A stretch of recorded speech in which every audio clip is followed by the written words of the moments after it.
All right. Good evening. Welcome, welcome. I am your host, Alvin Thomas, and welcome to Collective Enlightenment tonight. Oh man, I want to give a shout out to Brother Husty. He's a little under the weather tonight, but we make sure that the show still goes on. And Sister Ruby's in the back healing up, so just keep both of them in your prayer tonight while we do the show tonight and get you the wealth conversation that comes for the masses. All right. First, to my right, I have Miss Gold Empress in the building. How are you, lady? Good. How are y'all? All right, all right. And tonight we have Brother Cornell Green in the building.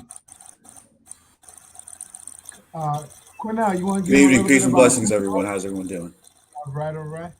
Just give him a little bit about who Cornell Okay, Green my is. name is okay. Certainly. Can you hear me?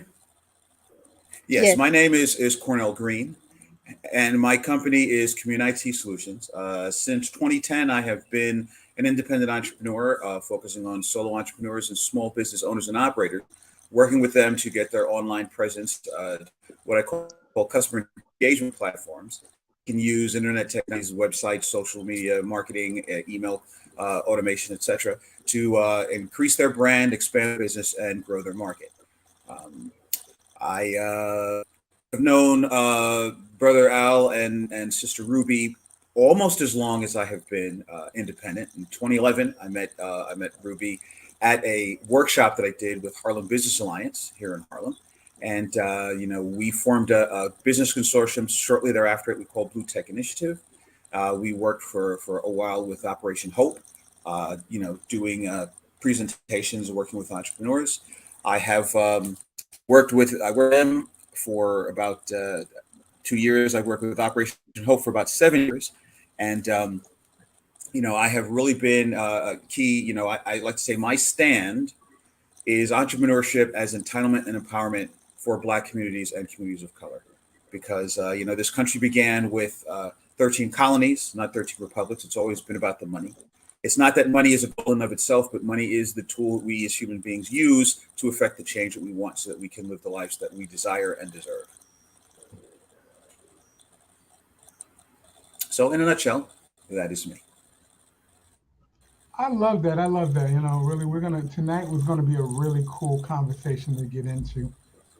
You know, First of all, I want to thank you for being, making yourself available to be on tonight because I know it was kind of short notice, to say the least. But we had, you were sharing with me something called That's okay. let me I want to get the acronym right, MRTA.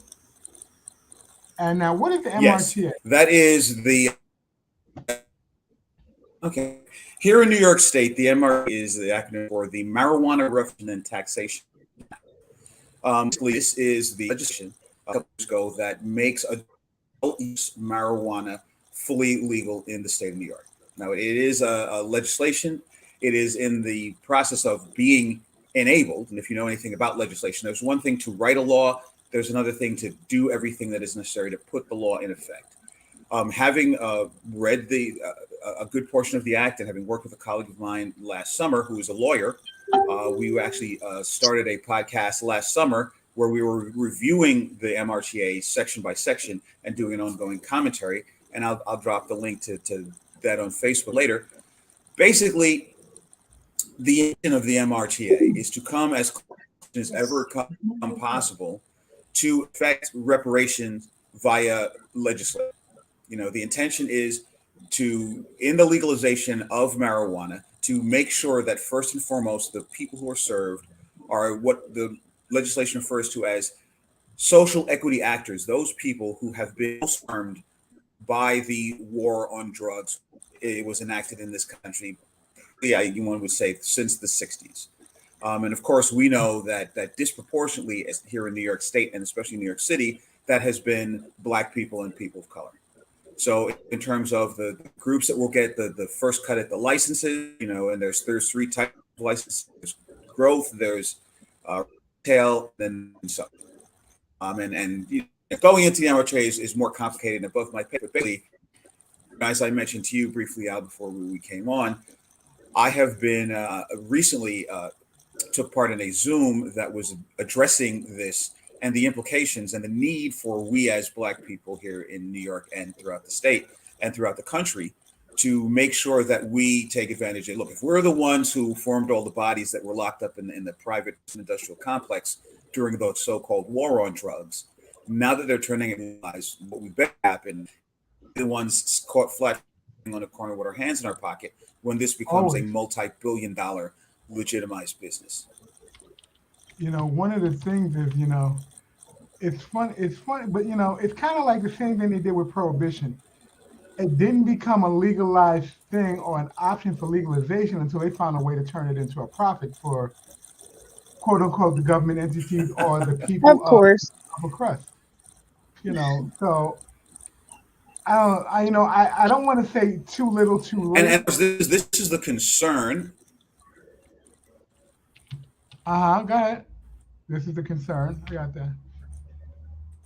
I think we're having a little bit of connection issues on his side. This is why I got in Yeah, looking he's into cutting it. in and out for me This too. gentleman, he was a teenager. Uh,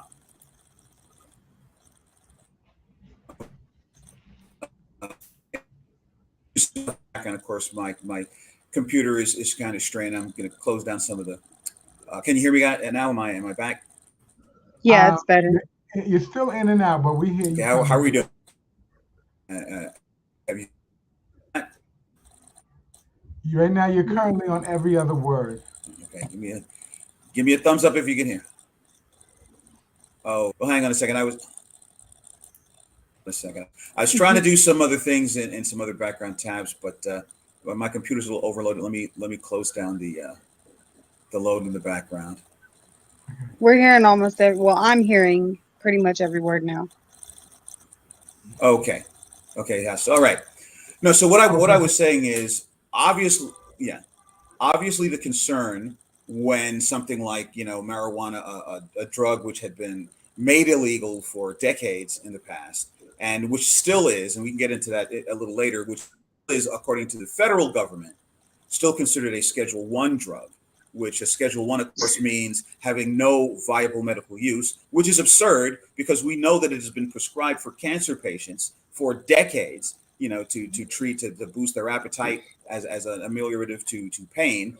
So the Right. absurdity of this, of course, this creates complications in that even though New York State has made marijuana, the sale and consumption for adult use of marijuana completely legal, what do you do with the money? Okay, because no federally chartered bank, which means any commercial bank that is FDIC insured, which is most banks in the country, will not We'll Mhm. hold touch them. any profits or revenue from marijuana because the federal government will threaten to revoke their FDIC charter, which Yep. means that unless you know of a credit union or something that will risk handling that money, or as I'm sure you can get into, Brother Al, other alternatives for handling your money and your funds, you're kind of stuck with a bag of loot. You're either running things cash and carry, which exposes you to being ripped off, cheated, Fraud. and whatever have you, or you're going to have to come up with some sort of creative alternative to handle the revenue. And it's projected to be a multi-billion-dollar industry. Now, no one individual is going to be making billions with a B, but there's definitely an opportunity for lots of people to make several hundreds of thousands, if not millions of dollars individually. But of course, money is only good if you can hold on to it, save it, distribute it, invest it, and grow it. And that's one of the things I really think we should that needs to be spoken on, because when they put it in place, it was kind of a patch on a wound that had been and a festering wound that needed to be addressed. So they didn't know how to actually put it into place.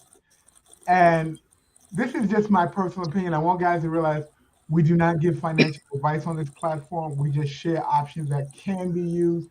You still have to do the research for what you hear on here. One of the things I know, I've actually looked through a few cryptocurrency sites. Shout out to CoinMarketCap because that's one of the ones I use most frequently. They actually have coins available that are definitely slated to be used for marijuana and other substances that have been placed into the level one charters of the Federal Reserve. They said they can't use them. and they have no medical use, quote unquote, but they've been done they've made derivatives from all these natural products, and I'm gonna call them natural products.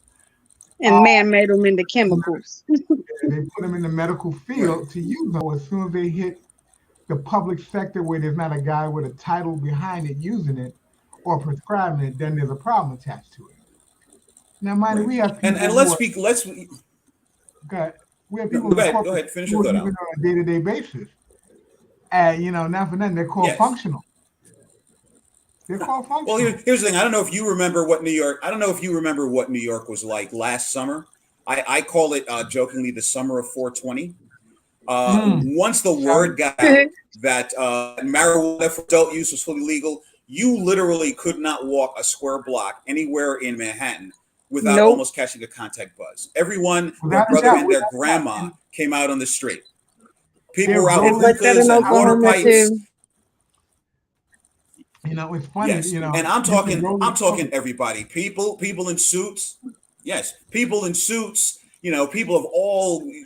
I remember I was walking along because I like to bike a lot, so I was along the west side, Conway, on the west side in Lower Manhattan. I know Asian people smoke weed because everybody smokes weed. Let's just be honest. But seeing three Asian dudes walking down the street, bold as day, passing the Dutchie, I'd never seen that before. You know, people of all ages, people of all stripes, people in all manner of dress. Everybody came out, and I used to say that back when I was a consumer myself. For the information, full disclosure to people in the audience, I ceased the consumption of all intoxicants in 2016. Just made a decision. I'm 61 years Shout old out now, to you, so four brother. years So ago, I was about 56 going to 57, and I figured, okay, it had been 40 years at that point for me. I appreciate the irony that for 40 years I was a consumer of marijuana while it was completely illegal. And once I decided to quit, they totally legalized it. So welcome to you Prohibition gotta reborn. love the Prohibition. Now I know you know we're doing a lot of talking here in New York. We have Sister Shelby out there in the OK State. Got Yes. one of the teams that did pretty good this year in the basketball. OKC did their thing. So how is it out there when it comes to marijuana? How's it work out in your side of the world?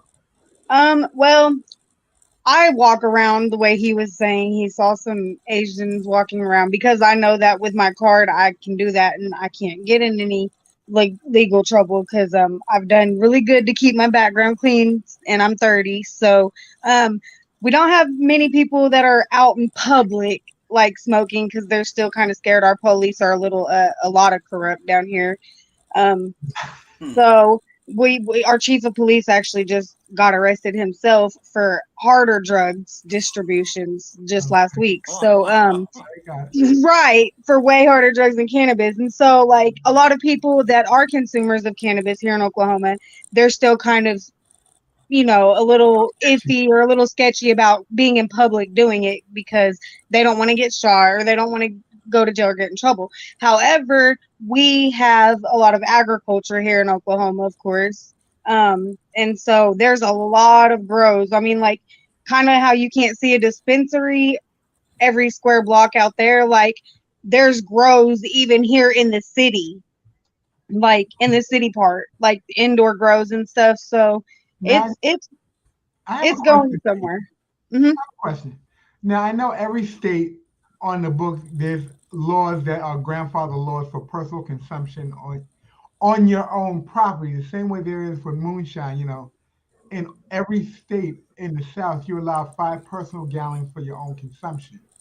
Now, is that how the same way it works out in Oklahoma, as far as because it's plotted land, you own the property? Do they have laws work that way out there, or is there a whole nother gambit? Because I know they also have dispensaries out where you are.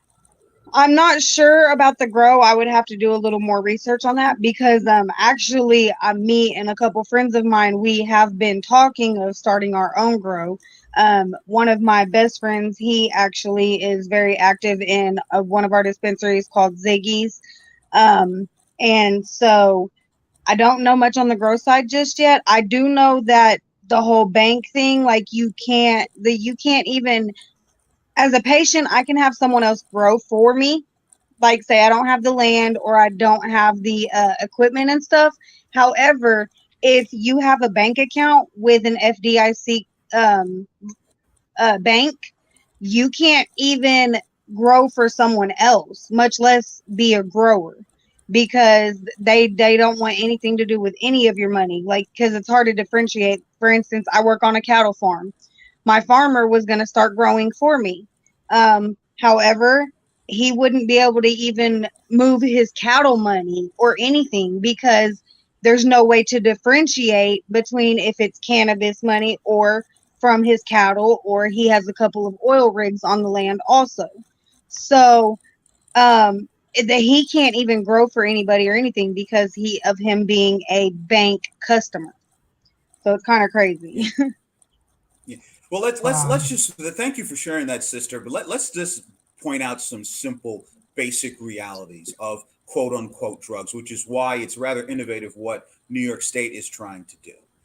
This nation, one of the key cash crops in this nation's beginning. Everybody knows about the rice and the tobacco and the sugar cane, but hemp was a major business, because marijuana is not just about the flower, which is what people Mm-mm. smoke, and the oil roofs. Marijuana, the hemp fiber is a very strong fiber. It's much more renewable than trees. It's much more eco-friendly, and the Navy, the ropes that are used to moor most of the ships in the Navy are made of hemp. Absolutely. Okay, hemp makes an excellent fiber in terms of making cloth. The derivatives of hemp oil, I'm not talking seed, CBD, or anything of smoking it. There are many medicinal purposes. But let's just cut to the chase. Drugs have always been used as a method of penalizing black and brown people in this country for as far back until the 1940s, I believe it was. Marijuana wasn't even illegal until the jazz era. You had black and white folks hanging out and passing the duchy.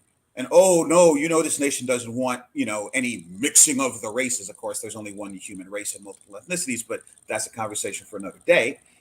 So they use this as an excuse to penalize it. Now, notice, marijuana is a Schedule One drug, but when all of a sudden non-black and brown people start having an opioid crisis, no one's talking about throwing them in jail. They're talking about, oh, we need to treat them. We need to handle it as a medical 1976. emergency. 1976 is when it first started to be researched that opioids was considered a habitual drug. Yeah, Now, it didn't get on the books till 1986 when it actually took over suburbia on the West Coast and the East Coast. In right. about 86, where it started running out of the urban communities, and Yes. the people from the suburbs were filtering down here to get product, and I'm gonna call it Yep. product Yeah. because it's a commodity, whether you realize it or not. It's a Yes. commodity, Yes. and they And were yes. fielding it. Right. When Like, it affects us, it's used as an excuse to imprison us. And this is of course one it of the is. things that New York State is about to address now. When it affects, quote unquote, them, all of a sudden it's a crisis. Now, one thing I want to It's a say, medical which is why condition. yes, I started getting into the MRTA. Unlike many effects in the past, and we have to distinguish between what the state of New York is doing and what the federal government is doing. New Cornell, before York you go, has I'm been, sorry, before you go any further, could you please specify what the MRTA? Because I don't know if everyone came in at the same time. I don't want to make sure everybody the got right, yes. The MRTA stands for the Marijuana Reformation and Taxation Act. That is the law, the legislation enacted here in the state of New York, which is not. Here's the thing. Thank you for asking that distinction. It's not simply legalizing the sale, the distribution, and the consumption of adult use marijuana, but all ultimately all intents and purposes of marijuana, it is specifically designed in the language of the legislation to redress the harm done to the black and brown community due to the war on drugs. right. Legislatively, in the language of the act, it boldly says the war on drugs was a pile of nonsense that was used to penalize certain communities here in the state of New York, and it is the intention of this legislation to redress those ills. This is why a certain percentage, I believe, is like half of the licenses must go must go to people who have been incarcerated for marijuana-based charges. And to the point, this is now, we'll see how it plays out when it's actually enforced, but as written, the Cannabis Review Board will have the right and the power that if, say, 4 or 5 years from now, we find out that outside agencies and powerful consortiums will come in and under the guise of complying with the act, have seized up a disproportionate amount of the licenses, they will have the right to yank those licenses and redistribute them as intended by the MRTA. And this is why I feel it's interesting to be addressing this tonight. As I said, I no longer consume marijuana, and I have no shame in announcing that from when I was 17 till I was 56, I smoked weed. In fact, towards the end, I was what's called a wake and baker, all day, every day. I mean, the first thing I did in the morning before my feet hit the ground, my little one hitter, like I said, I didn't smoke a lot, but I smoked a lot. I didn't smoke much, but I smoked throughout the day. And that's just the way it is. And just a little historically going back, let us be honest. Because and the folks out there understand, we're not here talking about drug use. We're not here talking about marijuana. But let's be honest about humanity. Human beings enjoy being intoxicated. Every culture on this planet has some form of beer. In fact, historians will tell you that that's probably one of the first beverages designed by every culture in the world. You go to Asia, Africa, South America, in Antarctica, I'm sure they got a still out there somewhere. Because they got their own brew. Yes, when the water can't be trusted, the act of brewing beer purifies the water. And just a little anecdote. I was listening to a podcast a few years ago with the gentleman who's the brewmaster of Sam Adams Beer, which is locally brewed in the state of New York. And the interviewer was saying, well, you sample every batch of Sam Adams that's brewed, yet you don't look like you're overweight. Why is that? He says, well, my father was the brewmaster before me, and my dad always used to tell me this. He says, there's food in the beer, but there's no beer in the food. And you look at the ingredients of beer, rice, corn, hops, barley. If you didn't brew wheat, if you didn't brew it, but if instead you poured milk over it, that's cereal. If you ground it up and you put some yeast in it, that's bread. So similarly to how beer has nutritional value, marijuana, it's always been known that marijuana has had purposes other than an intoxicant. But even if it is as an intoxicant, people want to get a buzz. Like the Sister Gold Empress just shared, the chief of police was arrested behind some stuff. And we're not talking weed, it was for methamphetamine trafficking and distribution. It's crazy. Before we we'll go dive. I'm not gonna go no deeper than that, but I'm just saying. No. Before we go down this rabbit hole, this is not what the conversation was. He is no. And I'm only going to say this because I have a background in law enforcement.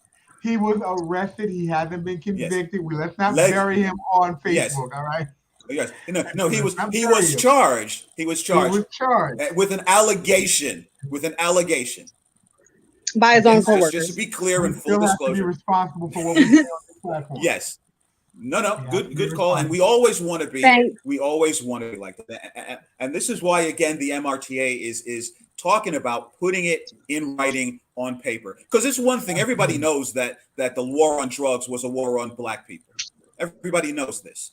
So finally, here in the state of New York and other states are looking at this. In fact, I was on a Zoom, I believe it was Wednesday, with the Harlem Business Alliance, which was talking about this. And one of the participants who I spoke with earlier today reached out and called me is from California, because other states are looking at the New York legislation. It is the exemplar. It is the standard of how to attempt to enact social equity with the laws, because other states have legalized it and they tried to sort of halfway address social equity and they missed the mark. So states like Colorado and California are looking at New York, hoping that New York gets it right and sets the example of how to do social equity and now, one of the things I'm very familiar with social equity when it comes to people who are formerly incarcerated. In doing the business which is the marijuana consortium that they're looking to put together, no one in the writing of the law, no one can have a pre-existing case or a pre-existing thing that they haven't been removed from. Nope. Here either in Oklahoma. No. That's actually not correct, Al. Like I said, in fact, Okay. precedence is going to be given to Oh, people okay. who were formerly caught. Yes, and not Okay, only okay, that, okay. part of what's in the legislation, and again, we'll see how this plays out. The Of course. intention is to expunge the records of all people. If the only Really? thing that they were incarcerated was for low-level marijuana charges, they're going to now again the intention to expunge the record and actually expunging the records. Like I say, history will show us Yes. whether this is going to play out as written. But as written, and this is why I was doing that podcast last year, and my partner and I, we're going to resume that in a couple of weeks. We were going through the Marijuana Reformation and Taxation Act section by section. He was reading it, and then we were doing a commentary. Each episode was about an hour to an hour and a half, and we were going through it section by section, paragraph by paragraph, and he was reading it, analyzing it from a legal perspective, and then we would have a conversation. I was reviewing it from my layman's interpretation of what was going on. Because again, before, and here's the thing: the best people in the world can write the best intended act of legislation. If we, the people, don't throw our full voice and actions behind ensuring that they do what it said, then nothing's going to happen. The law is not magic. It's just words on paper or on a screen if you're looking it up on the internet.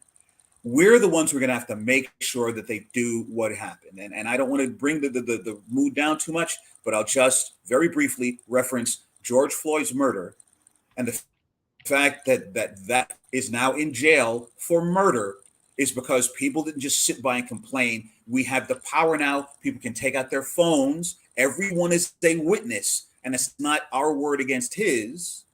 It is the fact that people can show what really happened, and now they can't make up a story. So similarly, we have to be up in arms, and we have to be out there. We have to, first of all, familiarize ourselves with the actual law. It's online. We can go online and we can read the entire Marijuana Reformation and Taxation Act, and then find out. In fact, there is, it's cannabis.ny.gov.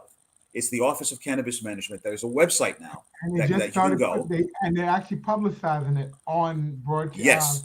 television, and in airways, so people can actually, you can actually go do the research for that particular thing. If you want to know more about it, I mean, Yes. look, I will say this: whenever they want you to know something up front, they will put it on every major news station. I just want you to know before I'm just going to say, like we say to everybody when we talk about crypto: do the research, get full and complete information, and don't go on hearsay, because you know what? We all have our own version of the interpretation of what we read and what we think we understand. Yeah. But A until friend of mine told me. oh yeah, that's a big one.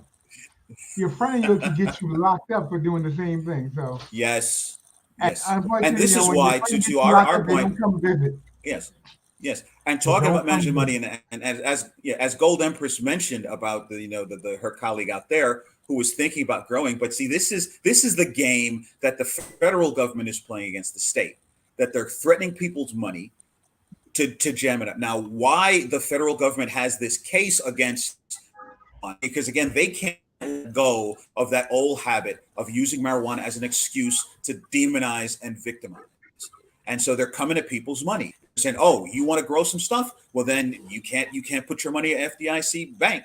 And these people, this is their life, as you know, because you explore this all the time. It's not just about how much money you can make. If you can't handle it, save it, distribute it, invest it, and grow it, what do you really have? Because a bag of cash in your attic, that ain't doing you no good. Money is like blood cells. If it's not in circulation, exactly. But Because the wealth, nobody. Go ahead. I'm sorry. Go ahead, Cornell. Finish your thought. I'm going to get you. No, I was just gonna say nobody in this world ever acquired this wealth without the ability to distribute it also with OPM, other people's money. Now, we now know that Elon Musk, the wealthiest single human being in the world, right? But the majority of his wealth is loans against the stock value of Tesla. So even the richest man in the world, most of his money ain't his money. It's Absolutely. his ability to act and leverage other people's money. People are lending him money against the value of the asset that he owns. Now imagine if for some reason the federal government Absolutely. said, we won't let you trade Tesla stock on the open exchanges. Would Elon be the richest man in the world? Of course not. Because even though he sells the world's greatest electric car, it's not the vehicles itself and it's not the cash revenue of selling those cars. It's his ability to leverage the value of the stock in that business as a commodity. So this is why the federal Very much government so. is playing this game with the FDIC to jam up and say, look, sell all the weed you want to in the state of New York. Make all the cash money you want, but we're not going to let you turn that revenue stream into an asset. We're not going to let you grow those businesses, trade Well, them first of all, publicly, put them on the open I got to stock speak market. to that. First of all, the business of using marijuana as a consumable good is a business. They're not limited. See, Yes. one of the things that was put into place by, and I thank Obama for being one of the persons who put that through, was the ability to create something called smart contracts. Smart contracts can be used to purchase Mm. these. Also, cryptocurrency has the ability to be used decentralized, which is outside of centralized systems that have FDIC backing, Yes. which will allow business owners, and Yes. this is not financial, I'm going to tell you again, this is just an option for you to look at because they can't tell you where you as an individual can place your money. Yes. As a business, they can say A, B, Yes. C, and D. All right. So, Yes. they can tell you what you can do Right. with your money. You said we can't do it here, but we Right. can't walk around the streets with millions and millions of dollars. Exactly. So Right. there And are this is options this is out why there we're for you. having this conversation. Yes, Mhm. this is And why what, we're having this conversation because we're not here. We're not, on P2G talking about marijuana, but we're no, talking about the fact that there are alternatives to how one can handle. So the FDIC is going to shut down, and like you said, research. Talk to your lawyer. Talk to your business advisors. Talk to your financial advisors. But don't there are act as entities. if the only thing you can do. Exactly. Look, and I'm gonna say this, and I'm gonna say Exactly. this openly, Talk and to this P2G and we'll help you get some crypto. watch it.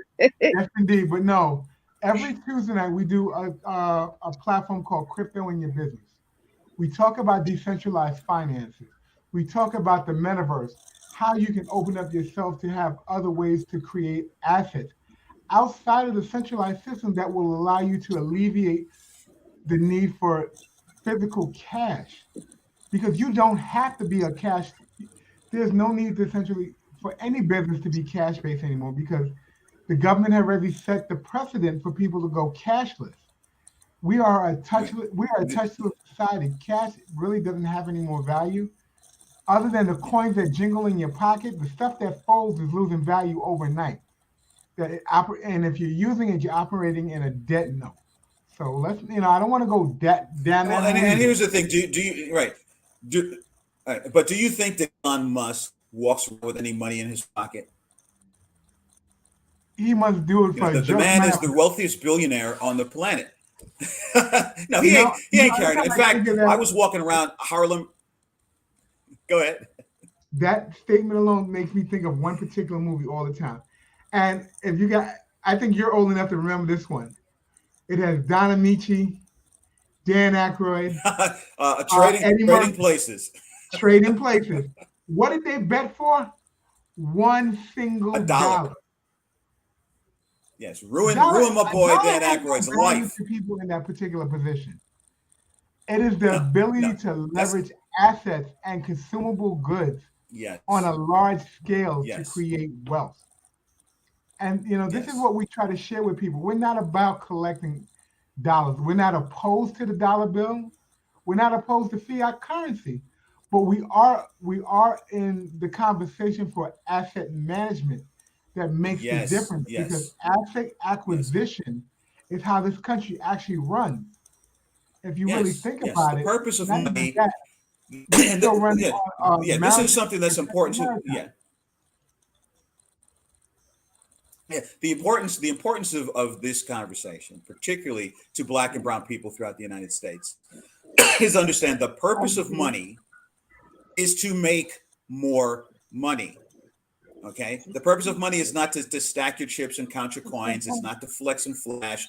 It's not to show somebody your stack of paper. If your money isn't out there making more money, you're doing it wrong. And I always like the fact that we can name, pick your athlete from or your actor, your singer, your celebrity from any era that you want who was making millions of dollars a year. And then, half a decade later, they were flat broke, selling used cars or just wearing a tuxedo, standing in front of a steakhouse because so all they funny. did with the money that they made was spend it. They didn't take it and invest it. And because my view is, if you have $1 million free and clear after you've taken care of Uncle Sam, after you've paid him his and you should never be broke another day in your life. Nope. Because you should be taking that money and making that money make more money for you. Don't hold on to it as a static asset. And I know you talk about this all the time. That's not the point. Like you said, the point isn't to stick it under your mattress or to sit there and see how big a price tag you can buy something. If all you're doing is spending money while you make it, you're doing it wrong. Absolutely. It was funny. That's the differentiating factor. We were talking this morning. We had a show called Breakfast with the Thomases. And the conversation actually started off as ways to control your assets. And one of the conversations we had were about sports figures. One of the ones we like is Shaquille O'Neal. Because when he came into the business of sports, not the business of basketball, because he came as a professional athlete. Not until after he got ready to retire is when he became a career man in business from taking advantage of what he created inside the sport. Yes. He became a career athlete, then he became a career businessman. He took the knowledge that he got. Go ahead. I love the fact that you brought up Shaquille. Did you mention the fact that Shaquille has a doctorate of finance? Yes, he does. I didn't bring it up, but not an honorary, just so y'all out there knows. Yes, not an honorary doctorate, folks. My brother went to school and got a doctorate level education in the field of finance because, as you're saying, he wanted to know how to manage his assets and not rely on somebody else to do it. And the man has so, in terms of the franchises, and make fun of him if you will, but all those Icy Hot and the general commercial he makes, the man, from my understanding, doesn't even have to touch his NBA money because he has made so much wealth from what he accrued in the NBA. That's just on the side. Because again, as you're saying, and as you're saying, he put his assets to work and he made his money more money. Now, for every Shaquille O'Neal, there's 20 former NBA superstars who are now broken back in the same neighborhood they started at before they became superstars. Because all they did was make money and spend money rather than spend it. Yeah. One of the things that I gotta really commend Shaquille for, he has a conversation where he's speaking with Grant Cardone, and he said, Grant Cardone asked him, "What's the difference between rich and wealthy?" He said, and he explained to it. He explained it simply. He said, "Rich people take 50% and put it on the side. That's what rich people do, and they roll out on 50. Right. Wealthy people he ripped another sheet of paper. He said, wealthy people put 75% and he balls out on 25. 75%, yes. Exactly. That's 75%. 3 out of every $4. It's phenomenal. Exactly.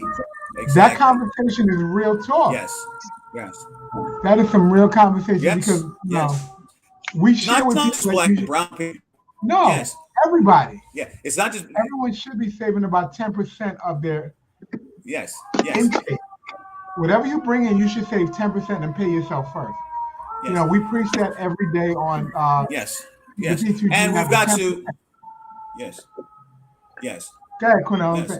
And we've really got to learn to invest because an inherited wealth is the differentiating factor. The people who control this country and control this world are multi-generational wealthy. I always use the example, another famous person known, of Paris Hilton. Everybody remembers Paris Hilton, how she initially became publicly aware was that porno video that came out there. Now, had this been your daughter or my daughter or anybody else, that girl would have been shamed and slammed and would have just crawled underneath the crack. But the fact that she is the granddaughter of the founder of the Hilton hotel chain and was born with a multi-billion-dollar trust fund, she could afford to show her behind to the world and recover it. And now she herself is extremely wealthy. I don't know if she's hit the billionaire level, but she was able to recoup and recover because that wealth was passed down from grandpa to parents to her. Whereas our kids are always stuck at square one. Mm-hmm. So we've got to learn saving is the beginning. You know, buying property and owning businesses is the next level. But we have to get to the point where, as we're saying, we've got to take that money and make that money. The difference between my definition, I appreciate that anecdote about Shaquille O'Neal. My definition, the difference between rich and wealthy. Rich is that I will never have to worry the cost or the price of anything in my lifetime. Wealthy is my grandchildren will not have to worry about the cost or price of anything, even if all they do is be born into this world. Now, of course, we don't want them to be idle and stupid and worthless human beings. But, given all things being equal, if you have wealth to back you, because you know how this is one of my favorite sayings. I said this all the time. There's no such thing as a broke philanthropist. No. In order to, as our friend George Williams Jr. always said, you've got to do well before you can do good. You can't, or in other words, in order to make change in this world, you got to clock them dollars. One of the things that is really apparent, and we're going to share this tonight when we talk on Crypto Boomers tonight, when we do the platform tonight at 9:00. It's not about the money that you make. It's the money that you turn into an asset and then the education that you pass down. Because generational wealth has nothing to do with how much money you have. It has nothing to do with that. It has everything Right. to do. It's a matter if they pass it down the knowledge or not, because I experienced that with my family. Yes, I know you. Yes. This is a property owner right here. Shout out to this property. Yeah, I just bought my first house and I have no clue how I did it because I bought it from my great grandma. I'm like, I was trying to use it as a lesson, and I'm just like, okay, well, I own a house, but I'm gonna have to do it again because I still have to know how to do it. Yes. Don't worry, you got time to get it done. Right. But it's like it's really a good and here's the thing: your grandma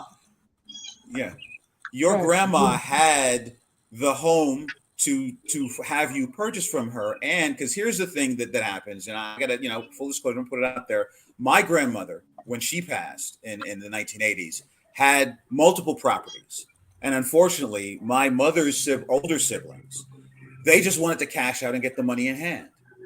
And this is in downtown Charleston, South Carolina. If you were to see that home that she used to own, my grandpa's from. downtown Charleston, South Carolina, and that house is easily worth 10 times what it was worth when she passed. Probably much more than that. But see, all they saw was, put the money in my hand. All they saw was that's how my aunts and uncles and my grandma is. Yeah. That's a really hard. Yeah. That's a hard thing because you know what? It's a blessing to you and your grandmother, sister. Yeah, it's my great grandma, but her daughter and her even better. Yeah, my great grandma. My great grandma's still here with me. Yes, I have my great grandparents, both of them. Back. Yeah. God bless. So, but my grandma and her brother and sister, my great aunt and great uncle, they're those parts of the family that are just like, I'm like, oh, Nanny, I gotta get something from you because I already know what's gonna happen when you and Papa leave. Like, I'm not gonna live with not having a piece of y'all with me. Like, that's not gonna work. Like, that's not gonna work. And I know you're gonna give everyone that, and all they're gonna do is cash it out. And then me knowing the dollar isn't gonna eventually be worth anything. I'm like, if they're gonna just basically get rid of it for nothing. Mm-hmm. Right. Now, Cornell, right. And here's the thing. I got to jump in because I don't want people to leave here without knowing the realness of Cornell Green, because Cornell's a writer. He has a book called Do Business Better. And he actually Yes. he has a philosophy of doing business. Can you share with the people, because Yeah. this is actually a great leading Give by me a having second. this is a great leading, Yes. but one Okay. because I just when you have the property, and it's a great thing to realize because people, yeah. a property owner is a business owner. And you need to know what Yes. you're doing when you have your hands on it. Do business, Cornell Green, do business better. Yes. Uh, in Yes. publication And the around, sub. Yeah. Yes. and Available on Amazon.com. I wrote this book in 2016, and because I went I didn't know I was a independent in business owner. 2010, and as I say in the introduction to this book, the introductory chapter of this book is entitled 2 Years of Steady Referrals Almost Ruined My Business. And why I say that is because before I got laid off from my last full-time job, which, as I mentioned earlier, got destroyed due to the subprime mortgage meltdown, I got my first private referral. I got lots of work from that private referral. I got referrals from that referral. I got steady work from them. I got second generation referrals. And for 2 years, the phone rang, I answered the phone, I took the work, I made money. I thought life was lovely and I was blessed. Until 2 years later, the phone stopped ringing. And I realized two things. First of all, I did not know how to make the phone ring.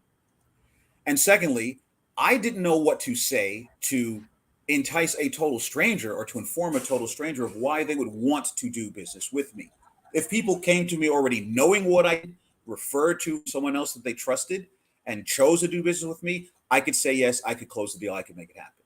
If I just met someone at a networking event or in a casual circumstance and was to try to turn them into a customer, I had no idea how to do that, and as I often share, the fundamental truth. I have a concept that I call the pyramid of business fundamentals. I'm gonna pull this up. Obviously, I don't expect y'all to be able to read this, but this is a graphic, just like Charles Kiyosaki and Robert Kiyosaki, rather, Rich Dad Poor Dad has his cash flow quadrant. This is the my pyramid. pyramid of business I fundamentals, like which is that. the one fundamental preset, the two fundamental objectives, and the three fundamental questions. Very briefly, the one fundamental business precept is this: all business is sales. And it's not just my opinion. I can prove that in three simple steps. It's mathematics. Step one, no sales, no money. Step two, no money, you're out of business. And, well, actually, that only took 2 steps. Okay. Now, sales, however, is not about money. Sales is about the exchange of value between two or more human beings. Now, that value on the recipient end that we receive is called money. And when we understand it, it's not about fiat, it's not about crypto. All of those are just terms. Those are just placeholders for It's the about the value that value. we receive. Exactly. I taught a class at the City College of New York in 2017, a web development class. I was standing in front of the classroom. This was, a continuing education, basically night school for adults. And at one point, I think we were talking about e-commerce. So I took a $20 bill out of my pocket and I held it up to the class and I asked, how much is this worth? And of course, most of them said $20. I was like, actually, no. Right here in my hand, this is worth nothing. Because until I exchange this with someone Or who gives something of me value. something of value, if I put Elon Musk on an island with a briefcase full of $10,000 $100 bills, $1,000,000, and He's he still had be food poor. and shelter and water, and I came, he would neither be poor nor rich. He would be a guy on an island with a box full of paper.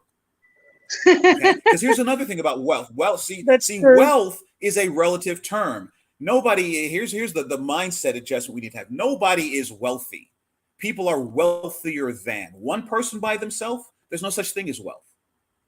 Wealth is a True. relative consideration. And the problem is, especially in our community, when people are chasing after money rather than acquiring assets and attaining wealth, it's a mindset adjustment. Now what I had to learn, and this is Al's point of having me reference the book, what I had to learn after those 2 years was what business was. And then we get to the 2 fundamental objectives. Every business has these 2 objectives in common. They have other objectives, but they must have these 2, which is to get more customers and to make more money. See the one fundamental, precept, which is all business is sales. Now, beneath that, at the bottom of the pyramid, are the 3 fundamental business questions, which is, who is your target market? What is your unique value proposition? and what is your call to action? Or in other words, who do you serve? What value do you bring them? And what comes next? Now, too often people like me, I'm a web developer. The mistake I make, like I say to people, you don't go from let's have a Starbucks to Netflix and chill in the first conversation. When I was working with Operation Hope, and I would be there at that first of their entrepreneurial training program, I would ask, usually there's about 12 to 16, 18 people in the room. And usually there's at least one person there who's married. And so I would ask them, okay, in fact, let me ask you this, Al. How long was it from when you first met Ruby to when you guys got married? How much time was that? 36 months. Okay, now, 3 years. what do you think Ruby's reaction would have been if the second time you guys ever went out, you asked her to marry you? Are you off your rocker?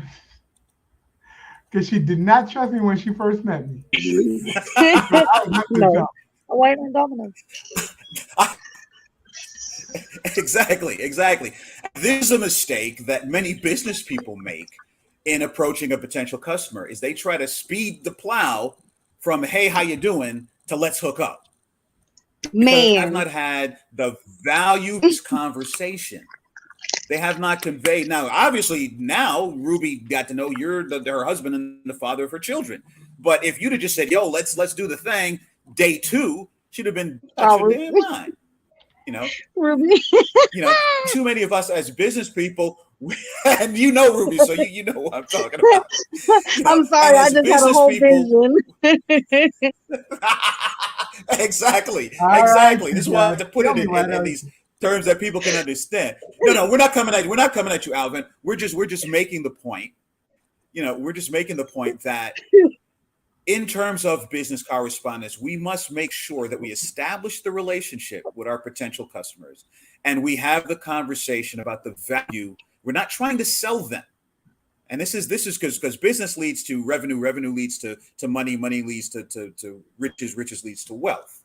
Absolutely. So the conversation of all of this starts with us having the conversation about value. You want to make more money, offer more value. Don't chase the dollar. Don't get your hustle on. As a writer of a book and of doing business better, give me the 3, and I think you already mentioned, what are the 3 things that are key for being a business owner, making sure that you stay in business? What are the 3 keys? Okay, that is what I thank you very much. I know exactly where you're going with this, Al. In fact, you're the one who revealed to me that this was an acronym, what I call small business CPR. And that is consistency, predictability, and replication. You must have and convey consistent value, as we were talking about. You must be able to produce a level of value, and you must be able to consistently deliver that to your current and future customers.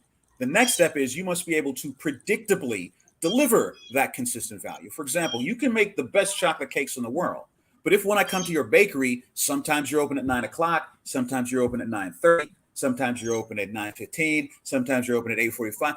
I don't know when I can get that consistent value. I show up at 9 o'clock because the sign says 9 to 6, and you taking your time, brushing your teeth, drinking your coffee in the back room. I'm gonna go somewhere else because I want to get that chocolate donut with my coffee, and you ain't open yet. The final step in expanding your business is to replicate that means of predictable delivery. And I always use the example of Dunkin' Donuts. Notice I mentioned chocolate cake donuts. I love Dunkin' Donuts chocolate cake donuts. Every time I get a Dunkin' Donuts, a glazed chocolate cake donuts, it's consistently the same because they don't have mama's homemade recipe. They got a way that they make it, and it's the same. It's the same package, it's the same mix, it's the same machines made to make it. And I can go to any Dunkin' Donuts here in New York, and it's going to consistently be that same chocolate cake donut. It's not going to taste better over there because they got a good chef. This one throws a secret ingredient in that the other one doesn't put. And predictably, I know that if that sign says that this Dunkin' Donuts is open at 9 o'clock, if I'm standing in front of that store at 9:05, that door is open. And predictably, I can go in there and get that consistent value. And they learned how to consistently do that, and they have replicated that model of predictably delivering that consistent value over and over and over. And McDonald's did it, and Starbucks did it, and it is replicate the predictable delivery of your consistent value. So that's why it is small business CPR: consistent value, predictable delivery, replicate the distribution. And it starts with consistency, and it's consistency of value. So that's why at the end of the day, it always starts. And that's why the fundamental questions are: who is your target market? What is your unique value proposition? Now, a lot of people talking about business and marketing will use the term unique selling proposition. See, that's looking at it from the wrong point of view. It isn't that I want to sell you something, because that's looking at me, somebody who's on the chase, trying to pick your pocket and take money from you. If I look at it from the point of view, what is my unique value proposition? What is the value I am offering you? Because people are going to buy. Even during the height of the pandemic shutdown, people buy stuff. And you are going to, and you know this all the time, there's lots of delivery. Grubhub and man, they blew up. And Uber suddenly got into Uber Eats, because they're like, yo, people are still going to buy food. Even if they can't go out and get it, they're going to buy it. So Uber said, how can we create value? You know what? We got people driving these cars anyway. We're going to have them drive food around. And so they added value to their offer of being able to call up and get people using their own cars, turn your car that you already own into an asset, into a way of offering value to people. Now, get in your car, your own private vehicle, go to the McDonald's, the Burger King, the Chinese food restaurant, the fried chicken place, pick up these people's food and drive it to them. And this is a value that you can bring to people. And I'm here in Harlem at 127th Street and Fifth Avenue. I'm walking distance from you guys. And the Shake Shack at 125th and Fifth Avenue, there's always half a dozen brothers there with their bikes waiting for the next Grubhub delivery to come. Absolutely. And that's what they do all day, because people call Shake Shack, ask for the food. They got those bicycles. Okay, they've invested in those electronic bikes. And they're like, rather than sit around here doing nothing, I'm going to ride back and forth and I'm going to make that money, because that is a value that people want. People will pay you for the convenience of bringing them their food. So they found a way to add that value. I also see walking around these people who, recycling day, you know what happens around here in New York City, man. These people pushing shopping carts around. That's a business. With shopping, with collecting all the recyclable bottles and cans, taking them to the recycling place, because that's why they put that deposit on those bottles and cans, to stop them from being litter. Okay, we'll let that go by. Absolutely. Sounds like you're in New York. He said, yes. Hi, Mr. Fireman. They was just saying hi to me. Yes. And we'll talk about that was value. Yes. Now we got that was 1 minute left, Cornell. Close this. Okay. Give us the heat. 1 minute. What do we got? Okay. What can you tell people? Money is mindset. Right. Okay. Well, you can find me at basically the fastest way to find me is go on Facebook and do a search in Facebook groups for Do Business Better, 3 separate words. And when you see the blue background and my smiling face there in a blue shirt and a nice tie, you're there. Join the group and say hello. And I will drop you all the links you want, links how to find the book. The Amazon link was too long. It'd be blurring there, scrolling there all night. Cornell Green. You see scrolling down here is my email address, cornellgreen@communitysolutions.com. Basically the word community without the Y, solutions, communitysolutions.com. Or just go to Facebook, Do Business Better. Join that Facebook group. That is me. There's lots of videos that I've done and produced. Lots of the concepts that we're in general going into in great detail. I got about 60 Facebook Lives that I did in 2019 and 2020 that are up there. Other videos I produced and PDF documents that I've had that you can download and awesome. Ms. Shelby, thank you for being on with us. I love having you out here, and your input is valuable. So I'm glad to hop in. I know it was last minute, so sorry about all the movement. My pizza man said that he was going to be here. He pulled in my neighborhood, but that's why I was moving. He's still not here. Okay, and shout out and love and blessings to your great grandmother. Thank you so much. I said hello. I will. Yeah, we got to talk to her anyways, Mr. Al, because she started seeing, Bitcoin and crypto on the TV and dealing with real estate and banks. And I was like, imagine that. No, she did. But you can always get her on bring her right to Crypto Boomers. We do that in about 30 minutes. So she's Okay, more well, there's my food. So than thanks, well, guys. Yes. Yes, you're welcome. Thank you And for I coming always, on. say, may I never be so young that I cannot teach, or so old that I cannot learn. And it sounded like her great grandma is definitely picking up the second half of that. She's like, I may be a great grandma, but I'm still in it. My brain cells are still kicking. I'm still gonna see what I learn and see what I can do. And that's I want to live to be old and wise.